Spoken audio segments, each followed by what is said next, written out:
Professor Batty, thank you again for sitting down with me. Thank you for having me. We're discussing the current Ebola outbreak that is growing in the headlines and growing around the world. So first off, how did this Ebola outbreak begin? Well, there are a number of opinions in terms of how the outbreak began. The most popular one, I should say, is one that has been published in the New England Journal of Medicine, saying that there was a patient zero, a 2-year-old kid somewhere in Guinea, in the border regions of Guinea, who contracted the disease from eating something that came from the forest. Do you think that that theory is the most plausible one? Until we find a counter theory with empirical evidence to back that. That's the theory, that's the prevailing theory that most those who are intervening in the epidemic are going with. The virus is now spread across 5 African nations so far, with what's being called like the hot zone in Liberia.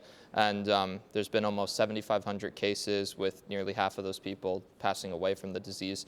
Why is West Africa struggling so much to contain the spread of this virus? There are a number of factors that explain that. First, the healthcare systems in these 3 countries that are the epicenters of the disease were already vulnerable, because they had just emerged about a decade or less than a decade even from long years of civil wars. But also, in addition to that, is the fact that there was some mystery as to the source of this outbreak, and so most people did not believe that this was Ebola, because it had never occurred this far west in Africa. It had only been restricted to Central and Eastern Africa. So there was a lot of doubt and mystery about the disease, and people did not take it seriously. And can you give us a sort of timeline of the outbreak? Like, how long were people doubting it, and then when was that defining moment where people in West Africa said, okay, this is serious? The first cases began to appear back in December, actually, of 2013. That's when the so-called patient zero and the first cases were reported around Guinea. And then there was kind of a lull in the disease. And then in March of 2014, new cases began to emerge across the border in Sierra Leone. And April, May were all periods in which people doubted that Ebola had actually arrived in Sierra Leone and other places beyond Guinea.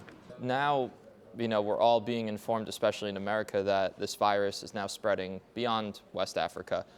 There's been, there are people being treated here in America. There's been 1 confirmed case in Spain. Should the world as a whole be worried about a growing outbreak? Yes and no. I say yes because we live in an interconnected world. We live in a globalized world, and air travel and other forms of travel are much faster nowadays, given the incubation period of the disease. So yes, other parts of the world should be worried because we're very interconnected.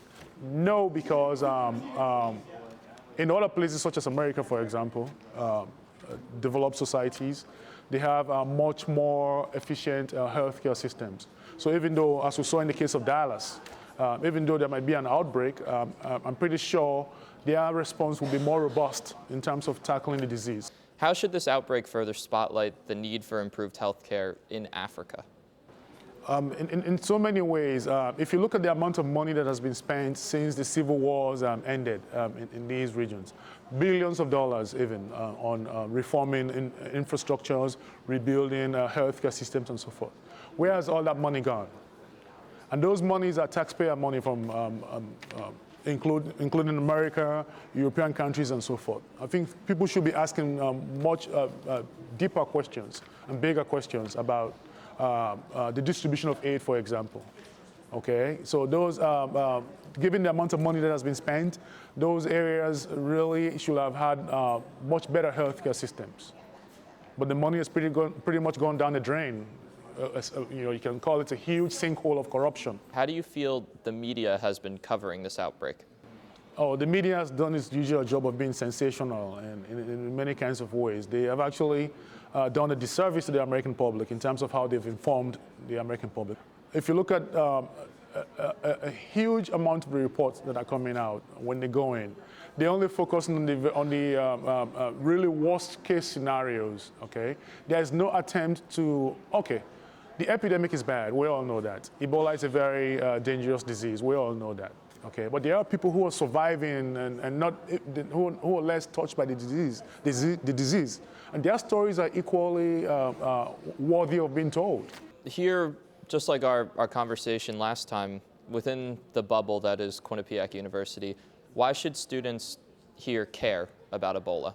Again, we're part of this global community of humanity, and so so something happening in these areas of the world should concern us and touch us. Just like when natural disasters or man-made disasters struck America, other people cared. There are people crying in the streets of Guinea, Liberia, and other places when the towers hit 9/11. They were crying as if they were Americans and so forth. So we should cry for these people and be concerned and so forth, because we're all part of this global community of human beings. Any final thoughts? Whenever you have the opportunity as a QU student, instead of trying to raise donations and everything, instead seek to advocate, seek to reform the policies or systems that make these societies vulnerable. That's a much better input, I believe, in my view. Of course, there are those who might disagree with my viewpoint, but that's what I believe, that it's much better to change the systems and advocate than to give a few dollars or gather a few bunch of old clothes and give out to people. Well, Professor Batty, as always, thank you very much. Thank you very much for having me, Taylor. It's my pleasure.